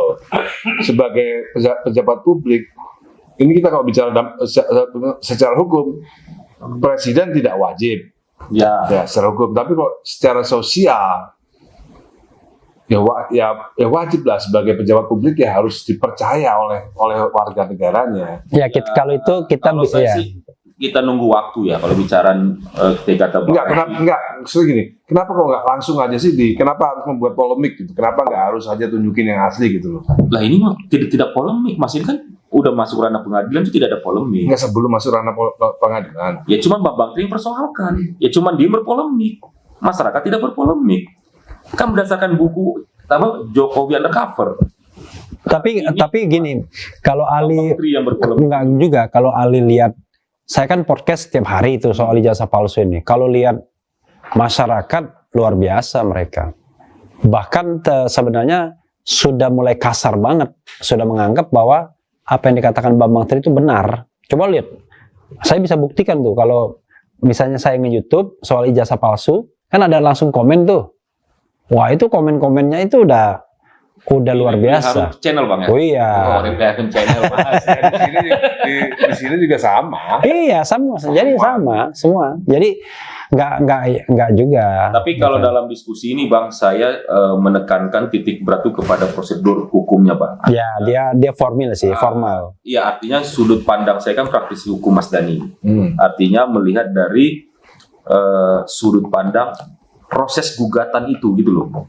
Kalau tadi Bang Refli menceritakan panjang lebar segala macam, mungkin dari sisi lain. Tadi Bang Refli udah cerita soal dampak kita terhadap tata negara, seandainya itu dan lain-lain itu. Tapi kalau saya pribadi melihat dari sisi hukum atau dari sisi proses untuk penggugat itu gitu loh Mas. Jadi di luar konteks itu kan masih antara valid dan tidak valid. Udah, kalau dari sisi hukum itu nggak perlu tanya lagi kan. Kan sudah jelas Ali Lubis sarjana hukum mengatakan bahwa ini pasti NO karena ini adalah bukan class action. Kan udah jelas. Gue nggak Unsurnya tidak terpenuhi. Iya, gue nggak nanya lagi kalau itu. Ya, makanya. Ya, dan itu pendapat. Dan jadi kita hormati aja pendapatnya kan. Nah, sekarang kita beranjak kepada aspek non hukumnya. Aspek non hukum yang kita harus kita garis bawahi adalah yang namanya good governance, clean government, tata kelola pemerintahan yang baik. Dalam tata kelola pemerintahan yang baik itu ada kewajiban-kewajiban publik bagi pejabat publik. Jadi walaupun dia tidak tertulis dalam undang-undang, maka dalam proses dalam teori tentang tata kelola pemerintahan yang baik itu hal-hal yang baik yang sudah dipraktikkan di negara-negara lain itu bisa dipakai juga di Indonesia. Contoh misalnya, Bang ya. ya transparansi, Misalnya, ya kan, akuntabilitas. Jadi kalau kita bicara transparansi dalam konteks ini, ya presiden harus transparan. Transparan itu menunjukkan ada nggak ijazahnya. bukan aspek hukumnya ya. Iya, bukan aspek hukum, tapi aspek tata kelola pemerintahan yang baik. Kenapa? Karena dia public official, pejabat publik. Karena dia pejabat publik, dia ada kewajiban publik. Beda sama kita. Contoh misalnya, saya boleh terima apa aja. Mau terima mercy, boleh. Saya juga. Iya kan? Ya, saya juga mau. Terima apapun, apa bisa boleh. Karena saya bukan pejabat publik. Tapi once Anda menjadi pejabat publik, terima sesuatu lebih dari 1 juta aja nggak boleh. Ya. Nah, itulah konsekuensinya. Jadi orang kadang-kadang ingin mengejar jabatan publik, tapi tidak mau konsekuensinya, tidak mau kewajiban-kewajibannya. Apalagi dia seorang presiden. Kewajiban publiknya jauh lebih banyak, lebih besar dibandingkan pejabat-pejabat lainnya di Republik ini. Nah, kalau cuma menunjukkan ijazah saja dia enggan, datang ke pengadilan saja dia misalnya belum tanda tangani kuasa hukumnya, maka dia mengingkari kewajiban publiknya. Itulah. Kan persidangan tidak jalan gara-gara kuasa hukumnya belum berbekal surat kuasa. Ya, Gitu. Kemarin tadi itu kan. Gitu. Atau tergugat lain belum juga ada kuasa. Ada sudah. Oh, KPU Sudah. ada. Udah. Jadi KPU dan lain sebagainya sudah ada semua kuasanya. Hadir tadi ya. Sudah hadir. Presiden juga hadir juga. Tapi tidak bawa surat kuasa. Tidak bawa surat kuasa. Yang hadirnya adalah jaksa pengacara negara. Nah, tapi konteksnya Egy Sujana sebagai lawyer protes. Loh, kok Jokowi diwakili jaksa pengacara negara? Ini kan kasusnya kasus perdata. Nah, jadi dalam kasus perdata yang digugat itu bukan keputusan Presiden Republik Indonesia. Artinya Bukan. Jokowi harus menunjuk pengacara nih, Bang. Ya, Oke. kuasa hukum sendiri, ahli lubis misalnya kan, atas pembiayaan pribadi, kantong pribadi, bukan kantong negara. Karena yang digugat itu adalah kelakuan, bukan kelakuan apa istilahnya, Ya, perbuatan. tindakan, perbuatan Jokowi bukan sebagai presiden, Tapi sebagai individu. sebagai individu Jokowi, tapi pasti punya konsekuensi. Kan ke pengadilan ini kan hanya sampai kepada pernyataan bahwa itu palsu tidak palsu, bukan sampai pemberhentian dan lain sebagainya. Nah, itu sama dengan Bill Clinton. Bill Clinton ketika dia jadi presiden pernah digugat dia. Sering sekali, dan perempuan yang gugat dia. Yang ngaku digauli lah, ya kan? Lecehkan. Dilecehkan macam-macam. Sohrazm. Nah, Bill Clinton itu hampir bangkrut. Karena dia harus membayar pengacara sendiri. Oh, Bukan. pengacara. Nggak disediakan negara. Karena kan perbuatan pribadi. Bukan perbuatan sebagai presiden. Ya kan? Nah, Sampai kemudian Bill Clinton bilang, iya saya paham ada prinsip equality before the law, prinsip kesamaan di depan hukum. Tapi kan saya ini sedang bekerja. Mohonlah kalau Sebenarnya kalau pakai kacamata itu, kalau Monica Lewinsky itu ini ya, pidana ya. ya. Pidana ya. Kan dia berkata bahwa dia dilecehkan. Berarti dia harus membuktikan ya. Ya, visum kan ada visum. enggak, ini bukan Monica Lewinsky. Jadi wanita-wanita lain yang pengen ngetop, iya. menggugat, Pansos. ya pansos, menggugat Bill Clinton. Saya pernah digauli, saya pernah di ini macam-macam lah. Nah, orang Amerika itu ya, kalau dia kelakuan individual nggak peduli, dia mau bejat mau apa nggak peduli. Tapi once Anda menjadi pejabat publik, orang peduli karena ada kewajiban publiknya, gitu loh. Dia karena itu Anda nggak boleh ketika misalnya affair ketika jabatan publik, gitu loh. Tapi kalau Anda tidak dalam jabatan publik, itu dianggap ranah pribadi Anda. Nah, itu mereka membedakan antara kewajiban publik sama kewajiban pribadi, gitu lah, individual. Itu memang orang yang agak sulit selama 2016 sampai 2019 itu saya agak sulit menjelaskan apa yang namanya public domain sama private domain, ranah pribadi sama public ranah privat sama ranah publik. Jadi kadang-kadang gini Bang, kalau ada orang yang ngata-ngatain pejabat dianggap nyinyir. Ya. Padahal itu pejabat itu adalah pejabat publik. Jadi yang berhak kritisi. Oh iya dong. Itu bukan nyinyir, itu namanya kritis. Iya. Bahkan Kalau ngomongin Ahmad Dhani, namanya nyinyir. Tapi Iya. tapi tar dulu. Kalau soal kritik itu kan terhadap kebijakan. Tapi kalau ke personal itu namanya nyinyir, Mas. Itu betul juga. Kalau bicara personal. Tapi kalau kebijakan, Iya, kalau misalnya akan berkritik. jadi sebenarnya bukan begitu. Kalau saya punya definisi, beda nyinyir sama Kritik. tidak nyinyir itu adalah nyinyir itu ngomong hal yang tidak substantif, Ya, Oke. benar. ya kan? Tapi Artinya misalnya, soal Kalau ngomongin pribadi kan mungkin bukan. misalnya, waduh, Presiden Jokowi, mohon maaf, mukanya desok. Nah, itu body shaming. itu nggak Body shaming, substantif. Pak. Iya. Udah bukan nyinyir lagi, itu body shaming. gitu. Jadi ya itu lebih dari nyinyir itu Udah sudah. nyinyir udah. Jadi yang Penghinaan itu menjurus. Jadi yang substantif itu, misalnya contoh, ini kebijakan presiden ini bodoh. Saya kan tidak mengatakan Jokowi bodoh. Yang saya katakan kebijakan presiden bodoh. Itu beda. Ya. Tapi kalau mengatakan ini Jokowi bodoh, itu beda. Berarti saya sudah ngatain dia. Tapi kalau saya mengatakan kebijakan presiden bodoh, cuma kan masalahnya penegak hukum kadang-kadang nggak bisa bedain. Ya, cuma masalah itu kan di medsos itu kan rame kan seolah-olah orang yang kritis terhadap pemerintahan itu dianggap nyinyir. Nyinyir. Itu yang Dibedakan, harus bedakan. Tapi sebenarnya itu cara untuk cara untuk membuat orang itu nggak lagi mengkritik. Jadi pembusukan. Jadi ada namanya public decoy, Sudut political pandang decoy. beda-beda, Mas. bukan itu bukan sudut pandang, itu apa namanya? Ya bukan antara Term. menafsirkan Term, itu nyinyir term. sama kritik itu loh. Enggak, itu bukan masalah sudut pandang, itu terminologi. Nyinyir itu tadi menyatakan sesuatu yang nggak penting. Iya. Iya. Nggak substantif. Tidak substantif. Oh, substantif itu beda lagi. Itu bukan nyinyir. Jadi misalnya ngatain ini kenapa sih ini kok harus begini, kebijakan publiknya seperti ini, ya itu Itu kritik. kritik. Ada substansinya. Kenapa sih harus bangun ibu kota? Iya. Orang Itu nggak nyinyir. miskin itu Iya. nggak nyinyir. Itu substantif. Substantif.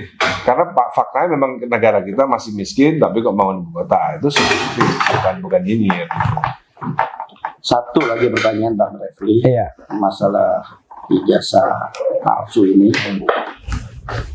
Ijazah palsu ini sebenarnya sejak kapan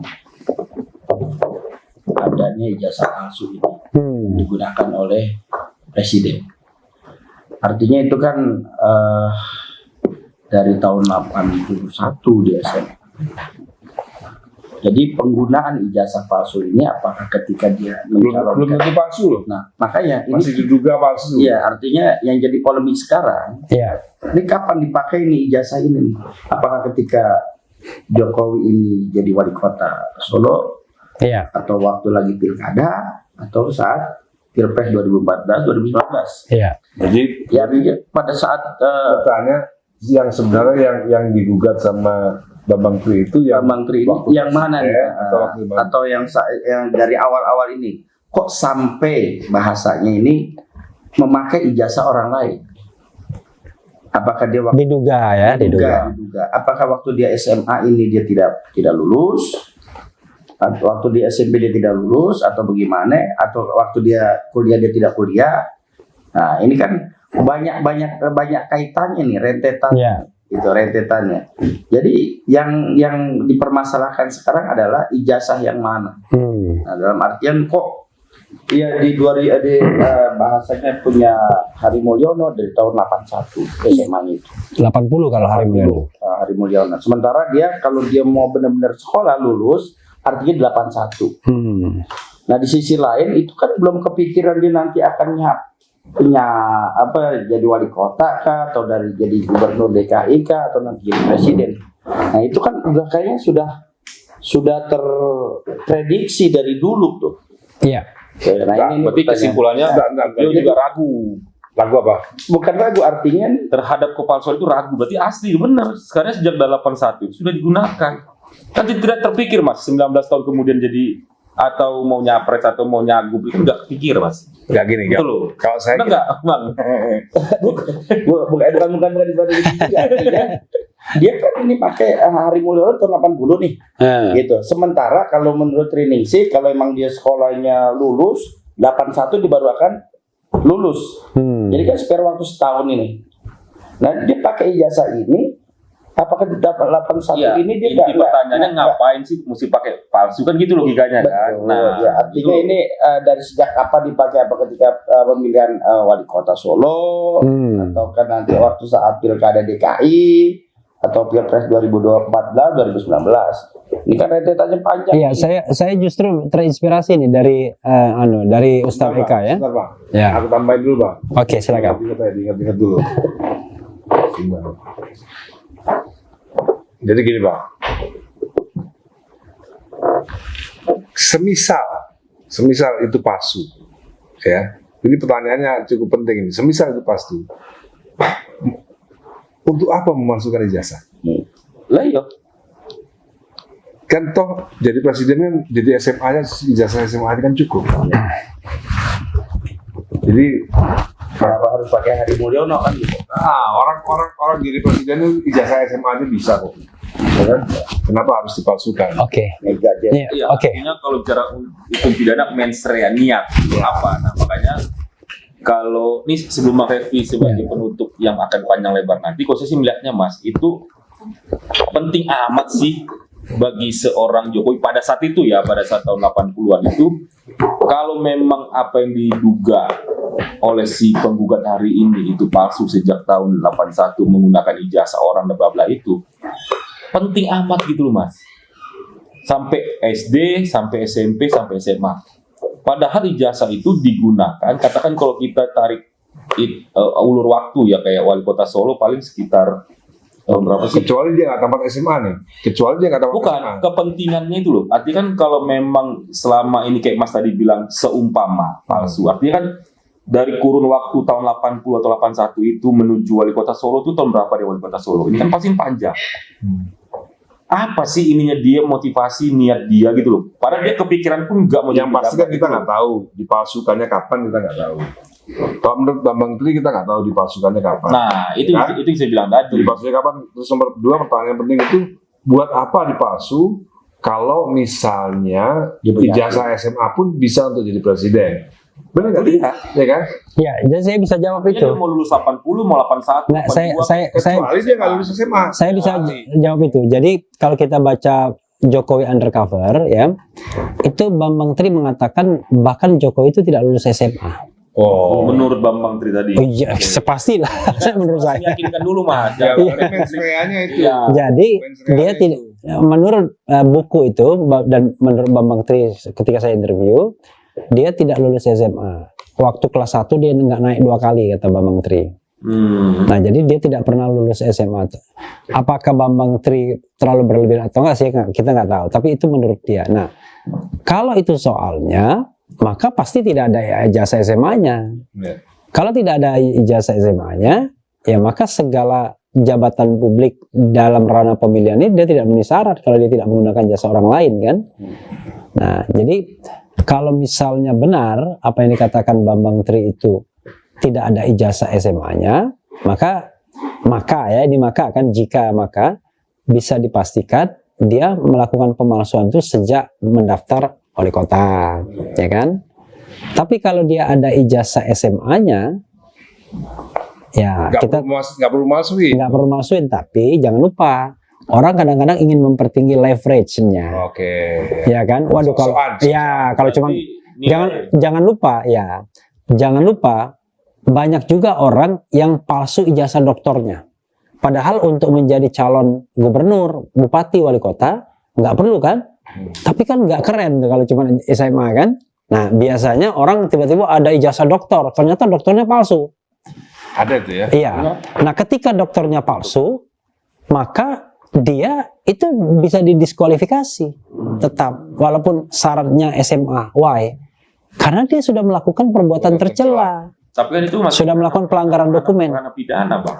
Oh iya, tetapi kalau dia misalnya menyampaikan informasi yang tidak benar dan lain sebagainya, secara administratif dia bisa dicoret kan? Iya kan? Menyampaikan keterangan yang tidak benar ketika diverifikasi keliru, dia bilang, wah ini Anda S2, S3-nya palsu, misalnya. Itu udah buang aja. Loh, Itu bodoh sekali KPU-nya kalau begitu. Tapi kalau Artinya membiarkan orang yang dia sudah pernah dihukum dalam konteks buku itu, Bang. kenapa? Bambang Tri. Beda itu yang pertama itu mengenai keturunan, mengenai asal usul, Oh, bukan konteks ijazah. bukan. Dan dihukumnya pun karena dianggap menyebarkan kebencian yang berbau sara. Bukan Oh. salah, Bukan salah. karena bukunya, Bukan tapi karena bukti bukunya salah. karena dibuat itu ya kayak kayak Mas Dani juga menyebarkan kebencian yang berbau sara, ujaran kebencian yang berbau sara, karena dia menyinggung etnis tertentu gitu-gitulah. Makanya dikonstruksikan sama seperti sekarang konstruksinya adalah mubahalah sebagai penistaan agama gitu. Padahal kalau yang saya tahu penistaan agama itu harus dibuktikan oleh saksi hukum dari MUI. Gitu. Tapi saya nggak tahu nih apakah ada saksi hukum dari MUI yang mengatakan bahwa mubahalah itu adalah penistaan agama. Oh, alright. Jadi perdebatan panjang. Bukan, itu tidak perlu perdebatan sebenarnya. Karena Otoritas, maksud, iya ada otoritas yang mengatakan. bukan yang mengatakan memang Tito Karnavian kan, saya kan pernah dilaporin sama FPI kan waktu itu, sama ente juga nggak boleh nggak salah ya. Penistaan agama. Oh iya. Nah, lalu Karpet, ya Dewa yang itu. Pak Ya. Tito Karnavian ngomong sama saya waktu itu Kamnek dia masih. Iya. Ini mas polisi itu nggak ikut-ikut. Penistaan agama semua itu tergantung daripada MUI. Yang kalau otoritas. Iya, kalau MUI bilang menista ya menista, kalau enggak ya enggak. Bukan urusan polisi. Itu yang ngomong Tito Karnavian namanya. Iya. Gitu. Tetapi masalahnya dalam kasus Bambang Tri ini entry point-nya apa? Kalau entry point-nya adalah dia dianggap menyebarkan berita bohong, justru itu yang sedang dibuktikan di pengadilan. Ya kan? Makanya pengacaranya bilang, "Oh, di-stop dulu dong kasus pidananya, karena ini kan sedang berproses." Kalau misalnya dia dikenakan ujaran kebencian yang berbau sara, apa ujaran kebenciannya? Maka akhirnya yang dikenakan adalah penistaan. Iya, 156A gitu. Karena orang Islam nggak ada yang merasa Iya, gitu. Nah, ini kan ada something behind, ya kan? There is something behind yang kemudian kita merasa, loh kok begini penyelesaiannya.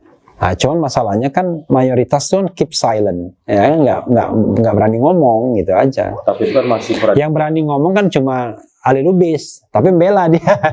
Bagus juga tapi. Kalau saya kan Gitu. lebih kepada keyakinan bahwasanya hari ini kalau bicara asli, saya yakin Pak Jokowi itu punya yang asli. Itu aja, Bang. Sekarang nggak yakin sekarang. Berarti kan nggak yakin tadi. Oh, yakin. Sekarang yakin. Artinya keyakinan itu kalau kita bicara level high presiden, Mas, itu nggak mungkin hal-hal yang bersifat spirit ini tuh ramaikan. Oh, siapa? Loh iya dong. Bisa saja. Level high presiden yang dimana tentu kan punya apa ya, kayak semacam protokoler lah, Bang, yang kita bilang, yang bagian menyiapkan data dan lain-lain itu pasti ada, Mas. Kayak Mas Dani nih, ketika mau konser kan bukan Mas Dani yang mempersiapkan itu semua, tentu ada manajer dan lain-lain. Nah, dalam konteks ini pun saya pikir ijazah ini Pak Jokowi tentu ya maksudnya ada. maksud masyarakat kalau ada ya udah tunjukin aja, susah amat ya Mas ya. Iya, tunjukin aja. Supaya tidak terjadi polemik. Maksudnya nggak berkepanjangan ini barang, Besok gitu aja. Tapi yang pasti yang berpolemik hari ini ya si penggugat toh. Enggak lah. Enggak juga, banyak. Enggak banyak. Jadi kalau misalnya kita mau buktikan, gimana kalau kita polling? Oh, jam 1 sudah ya. Kita polling, apakah Anda yakin ini ijazahnya palsu apa enggak? Saya yakin kalau saya polling, itu lebih banyak yang yakin. Itu menunjukkan bahwa imajinasi masyarakat justru lebih mempercayai Bambang Tri. Nah, itu yang sebenarnya berbahaya. Ketika misalnya spekulasi itu lebih dipercaya ketimbang kepastian. Karena kenapa spekulasi dipercaya? Karena kepastiannya nggak ada. Jadi kalau dalam ilmu agama itu ada prinsip kehati-hatian pada setiap orang-orang yang dianggap penting, misalnya ulama. Mereka ulama itu punya prinsip kehati-hatian. Jadi berlaku itu nggak sembarangan, Bang. Iya. Jadi berbuat sesuatu tidak bersembarangan karena menggunakan prinsip kehati-hatian. Nah, ini kalau harusnya seorang presiden, terutama itu kan orang nomor penting nomor 1 di Indonesia, harusnya menggunakan juga namanya prinsip kehati-hatian. Kalau ustadz ulama pasti tahu prinsip kehati-hatian. Nah, daripada timbul fitnah, lebih baik ditunjukkan saja. Iya. Ya kan? Selesai urusan. Jadi sehingga tidak timbul fitnah. Jadi Mas Dhani mau bikin lagunya ya. Tunjukkan aja. Apa lagu kita? Karena itu Bang, karena menjalankan prinsip kehati-hatian itu sangat sulit Bang. Iya. Nggak gampang. Kehati-hatian itu kayak Habib ulama itu selalu hati-hati dalam berlaku dan bertindak karena takut timbul fitnah. Foto berdua sama cewek dia nggak mau, hati-hati saya. Gitu. Jadi harusnya seorang pejabat negara, apalagi presiden, harusnya menggunakan prinsip kehati-hatian itu yang diajarkan oleh agama Islam. Tawadduwara. Ya, selalu menjaga prinsip kehati-hatian supaya tidak timbul fitnah. Supaya tidak timbul fitnah, ya tunjukkan saja yang asli kan selesai. Itu dari sisi agama. Ya dong kan. Jadi kesan ini kesan di publik ya. Kenapa sih kok presiden takut ya? Kayak gitu kesannya. Kok nggak mau menunjukkan yang asli? Karena justru ya, ketika misalnya gini, menunjukkan ijazah asli itu perbuatan yang tidak susah. Lebih susah menemui teman-temannya di Ambarukmo, kira-kira begitu kan? Wah, ini harus terbang ke Yogyakarta dulu, nemuin temannya di Ambarukmo, lalu temannya harus bertestimoni kan? Nah, iya kan, reuni, lalu kemudian tiba-tiba ada Pak Bambang yang datang ke Pengadilan Negeri Jakarta. Itu bagian dari Pusat. Bang, bisa aja kan? Iya, tapi kan sebenarnya ngapain kita mengambil pinggirannya kalau yang utamanya sudah bisa kita buktikan kan, ibaratnya. Ya pinggirannya ngapain? Kan bisa saja kayak kata Mas Dhani tadi kan polemik. Artinya polemik opini akan dikonter dengan. Iya, tapi nggak selesai. Justru malah menjadi bahan ejekan, ya kan? Salah satunya tadi Pak Bambang datang, ditanya, kok Pak Bambang bawa ijazah sih? Dia bilang ini, saya kebetulan ada di Jakarta katanya. Karena saya dengar masalah ini, makanya saya datang. Dia bawa lah ijazah itu kan, ijazah SMA. Ya kan, ijazah SMA dia ini loh, ini dia lalu ada foto-foto dan lain sebagainya. Kok Bapak kok bawa ijazah sih kalau kemana? Oh iya, memang saya kalau kemana-mana bawa ijazah. Jadi kan malah aneh gitu loh. Ini kayak settingan gitu kan jadinya. Gitu. Termasuk juga foto, kan ada orang mempermasalahkan. Lagi-lagi saya kan menggunakan bukunya Bambang Tri. Kenapa foto itu bisa muncul?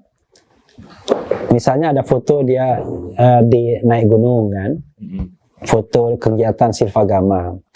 Karena dia melakukan teknik cropping atau dia mengakui Hari Mulyono itu sebagai dirinya. Itulah yang kemudian dipermasalahkan dengan Dr. Tifa ketika dia crop bagian mulut dan hidungnya berbeda, gitu loh. Jadi foto yang digunakan, foto mudanya itu yang berkacamata, itu ada dua versi. Oke. Ada yang Hari Mulyono, ada yang dirinya. Nah, ketika yang Hari Mulyono yang diakui sebagai dirinya itu didekatkan kok beda, gitu loh. Nah, sekali lagi ini kan klaim, ini kan pemandangan kasat mata yang dilakukan oleh masyarakat, termasuk oleh Dr. Tifa misalnya. Begitu. Jadi kok loh, ini bukan Pak Jokowi, ini orang lain karena hidungnya lancip gitu.